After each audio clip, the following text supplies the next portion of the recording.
결국 인간이 가지는 내 것이라고 하는 이런 소유에 대한 욕망이 하나님의 말씀을 부정하게 되고 결국에는 하나님의 말씀이 그러니까 이건 다 우리 것이 아니고 다 주님의 것인데 이것을 부정하게 되는 것이죠. 결국에는 이 나사렛 예수, 그러니까 예수를 제거하는 것, 이것만이 자신들의 기득권을 지키는 것이다. 그들의 이 관점은 오직 자신의 기득권을 지키는 이것이었어요. 우리가 이렇게 생각하면, 난 종교 지도자가 아니니까. 나는 당시에 절대 종교 권력을 가진 그런 자가 아니니까 나는 상관없네. 이렇게 생각할 수 있지만 결국 우리의 소유를 하나님께 우리가 내어드리고 하나님께서 쓰시고자 하는 곳에 쓰는 것이 아니라 내가 원하는 곳에 쓰기 위해서 그 말씀을 무시하고 들으려고 하지 않는 데 있어서는 본질적으로 같은 거죠. 오늘 본문의 말씀은 누가복음 20장 1절에서 18절까지 말씀입니다. 하루는 예수께서 성전에서 백성을 가르치시며 복음을 전하실세 대제사장들과 서기관들이 장로들과 함께 가까이 와서 이렇게 말씀하죠. 그러면 지금 이 일이 이제 예수님이 예루살렘에 입성하자마자 성전을 정화시킨 일을 하셨죠. 그래서 그 일을 이 트집 잡아서 성전에서 백성을 가르치시며 복음을 전하시는 그 예수님이 눈에 거슬리는 거죠. 그래서 이 대제사장들과 서기관, 이들은 성전의 기득권을 가진 자들이에요. 근데 예수님께서 성전 정화를 하셨으니까 이거에 대해서 굉장히 못마땅한 그들이 의도적으로 이 예수님께 와서 당신이 무슨 권위로 이런 일을 하는지라고 물어요. 그러니까 당신이 무슨 권위로 이렇게 가르치며 전하며 그리고 이렇게 당신이 이 성전에서 이렇게 가르칠 수 있는 이런 권위가 어디서 오느냐. 그러니까 지금 대제사장이나 서기관들은 지금 자신의 성전에 대한 권위 이것에 대해서 자신들이 침해를 당한 거죠. 어떻게 보면 지금 굉장히 이 피해의식을 가지고 있는 거예요. 예수님께서 성전의 정화를 하는 것에 대해서 많은 백성들이 호응하고 하니까 당장 어떻게 할 수는 없지만 그래도 성전의 기득권이 자기들에게 있는데 이것을 예수님께서 다 뒤엎어버린 이런 부분에 대해서 그럼 당신이 도대체 무슨 권위로 이런 일을 하느냐라고 물어보는 거죠. 이것은 하나의 일종의 함정에 관한 그런 부분이죠. 이 예수님께서 하나님이 주신 권위로 그렇게 했다라고 한다면 이것은 하나님의 권위를 사칭했다고 분명히 주장할 거예요. 자신들이 하나님이 주신 권위로 이걸 하고 있는데 너는 누구냐? 이렇게 되는 거죠. 다른 대답, 만약에 하나님이 주시지도 않는 이런 권위로 성전을 모독했다고 한다면 이게 성전의 모독이다 라고 한다면 그런 부분에 대해서 아마 분명히 예수님을 힐난하고 또 아마 예수님에 대해서 그들이 모욕적인 이런 부분들을 그리고 위험해 물론 이제 나중에 십자가에 못 박는 자들이 이들이지만 결국 그런 위험한 부분으로 몰아세우지 않겠어요?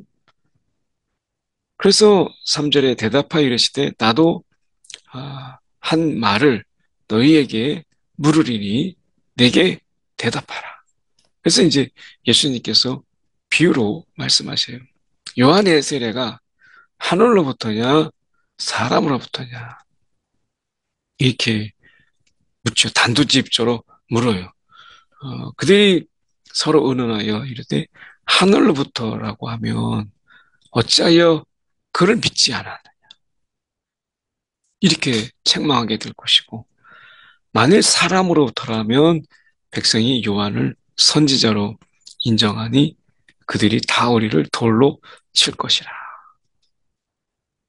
그러니까 이 요한이 어떤 권위로 회개하라 천국이 가까웠다라고 하고 요한이 회개의 세례를 베푸는 이것이 지금 하늘로부터 온 것이냐 사람으로부터 온 것이냐라고 하는 것에서 그들은 대답하지 못해요. 왜냐하면 지금 사람들의 눈치를 보잖아요. 6절에 보면 사람으로부터라 하면 백성이 요한을 선지자로 따르고 인정했었는데 그들이 다 우리를 돌로 칠 것이라. 그러니 사람의 눈치를 보니 말을 못하겠고. 그리고 하나님으로부터라고, 하늘로부터라고 하면 왜 너희는 믿지 않았느냐. 이 독사의 자식들아. 이렇게 말을 들어가면서도 왜 그들은 회개하지 않았는가. 라고 하는 부분 속에서 굉장히 그들이 곤란한 부분에 빠진 거예요. 이 곤란한 부분 속에서. 그래서 어떻게 보면 그들이 말을 못해요. 대답하되 어디로부터인지 알지 못하다. 모른다. 이게 이제 결국 그들이 답할 수 있는 최선의 답이죠. 예수께서 이르시되 나도 무슨 권위로 이런 일을 하는지 너희에게 이르지 아니하리라. 나도 너희에게 말하지 않으리라. 이렇게 이야기하죠. 그래서 예수님께서 비유로 말씀하시는 게 백성에게 말씀하시기 시작하시니라. 한 사람이 이 포도원을 만들어서 농부들에게 새로 주고 타국에 가서 오래 있다가 때가 이름에 포도원 소출 얼마를 바치게 하려고 한 종을 농부들에게 보내니 농부들이 종을 몹시 때리고 거저 보내었거늘. 이 비유이긴 하지만 굉장히 파격적이죠. 지금 농부들이 이 주인이 보낸 종을 몹시 때리고 거저 보냈다라고 얘기. 물론 여기서 종이라고 하는 것은 하나님의 선지자, 하나님의 이런 말씀을 대언하는 그런 자들을 말씀하고 있는 거죠. 그래서 하나님께서 그렇게 그들에게 이 종을 보냈는데, 근데 비유 속에서 보면 11절에 다시 다른 종을. 근데 때리고 이번엔 능욕을 했어요. 12절에 세 번째 종을 보냈는데 이 종도 상하게 하고 내쫓는지라. 이제 세 번이나 그렇게 한 것이죠. 그래서 이들에게 본심은 뭐겠어요? 포도원을 독차지하려고 하는 이런 것이죠. 그래서 결국에는 이 포도원 주인이 어찌할까? 내 사랑하는 아들을 보내리니 그들이 그는 존대하지 않겠나. 이제 곧 이게 이분이 곧 예수시죠. 동부들이 그를 보고 서로 의논하여 이르되 상속자니 죽이고 그 유산을 우리의 것으로 만들자. 그래서 이들은 엄청난 계획을 세우는 거예요. 어쩌면 이 주인이 세 번이나 종을 보내고 마지막에 아들을 보낸 것은 굉장히 그 배려와 호의와 오래 참음이잖아요. 그런데 그들을 때리고 상하게 능욕까지 시켰어요. 그리고 그 아들까지 우리가 이 죽이자. 그래서 15절에 실제로 그렇게 해요. 포도원 밖에 내쫓아 죽였느니라. 그런즉 포도원 주인이 이 사람들을 어떻게 하겠느냐. 이게 이제 결국에는 그들이 욕심이 지나쳐서 자신들이 그 유산을 우리의 것으로 만들자. 이렇게 욕심을 낸 거죠. 그러니까 가장 바람직한 것은 소출을 주인에게 주고 일부 그리고 농사를 신실하게 지면 자신들의 수확도 많아지는데 통째로 가지려고 하는 소유. 어떻게 보면 청지기로서 맡은 일을 내가 감당하고 소출을 주인에게 주고 이렇게 하면 좋은데 이것을 내 것으로 굳이 만들려고 하다 보니까 폭행이, 살인이 뒤따르는 거예요. 내쫓아 죽였느니라. 극단적인 방법. 이것을 통해서 내 것으로 만든다. 이게 달라지는 게 없잖아요. 그 주인에게 주는 소출을 주지 않았다라고 하는 것. 이것이 내 것이다. 라고 하는 이것인데요. 결국 인간이 가지는 내 것이라고 하는 이런 소유에 대한 욕망이 하나님의 말씀을 부정하게 되고 결국에는 하나님의 말씀이 그러니까 이거 다 우리 것이 아니고 다 주님의 것인데 이것을 부정하게 되는 것이죠. 결국에는 이 나사렛 예수, 그러니까 예수를 제거하는 것, 이것만이 자신들의 기득권을 지키는 것이다. 그들의 이 관점은 오직 자신의 기득권을 지키는 이것이었어요. 우리가 이렇게 생각하면, 난 종교 지도자가 아니니까.